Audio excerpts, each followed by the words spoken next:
When we talk about superheroes for children, we usually picture capes, flying, maybe a laser vision or two. We rarely think about an old guy sitting in a cold prison cell, writing by candlelight. That is a very specific and frankly grim image to start a children's story with. But I know exactly where you're going. You're talking about the ultimate historian. Exactly. I recently came across a children's book titled The Life of Sima Qian by Wang Qi. And honestly, it blew my mind. Not just as a history book, but as a tool for parenting. But here's the thing, Sima Qian's life wasn't exactly a fairy tale. It was brutal. Is this really kid-friendly material? That's the common misconception, isn't it? We tend to sanitize history for kids, thinking they can't handle the weight of it. But Wang Chi's book does something brilliant. It doesn't focus on the graphic details of his punishment, which, let's be honest, is a conversation for when they're older, but it focuses on the promise. The promise to his father? Right. The emotional core of Sima Qian's story isn't just that he wrote the Shiji, the records of the grand historian. It's that he made a deathbed promise to his father to finish the work. That is a concept a 7-year-old understands perfectly. Keeping a promise. That's a great pivot. So, instead of a dry history lesson about the Han Dynasty, it becomes a story about resilience? Precisely. It frames history not as a list of dates, but as an act of courage. Think about it. Sima Qian chose to endure humiliation and suffering, just so the truth wouldn't be lost. In a world of instant gratification, teaching a child that some things are worth suffering for, that truth is worth more than comfort, that is a massive lesson. It is. And it brings me to the other aspect of this book that I found fascinating. It's positioned as a bridge between generations. The user who recommended this mentioned it's perfect for grandparents to read to their grandkids. Oh, absolutely. That is the secret sauce here.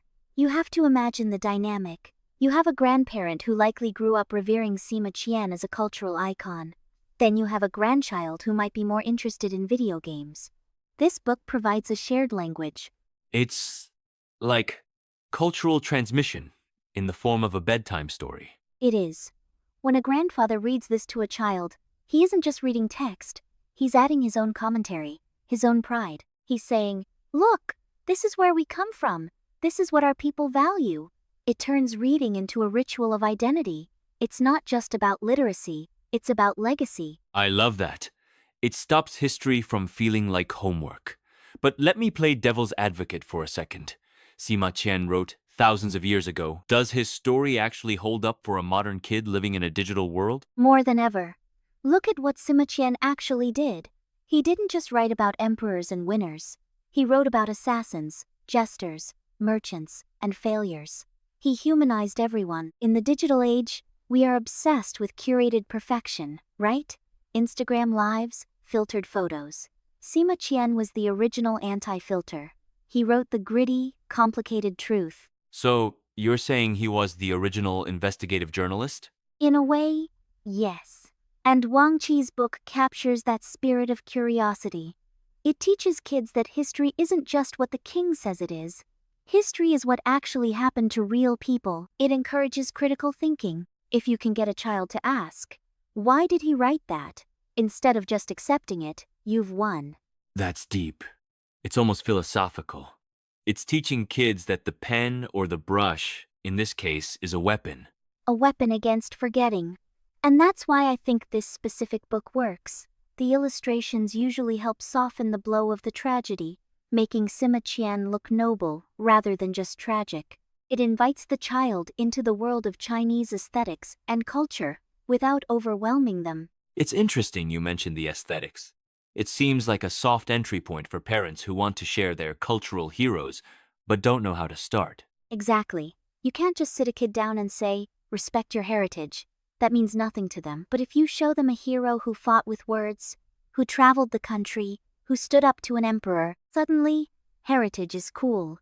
It's an adventure story. So, for the parents listening who might be hesitant because they think history is boring, what's the verdict? The verdict is, buy the book. But don't just hand it to the kid. Read it with them. Let the grandparent read it. The magic isn't in the paper, it's in the conversation that happens after you close the book. It's in explaining why this man is still remembered 2,000 years later. Because he refused to be silenced. And because he believed that the future us, the readers, would understand him. In a way, when we read this book to children, we are fulfilling Sima Qian's hope. We are the future he wrote for. That gives me chills. We are the audience he suffered for. We are. And passing that baton to the next generation? That's the most important history lesson of all. Well, I think that's the perfect place to leave it. A story about the past that is really about the future. Couldn't have said it better myself. Thanks for diving into this with me. And to our listeners, maybe it's time to dust off those old stories. You never know who's waiting to hear them. Keep reading and keep remembering.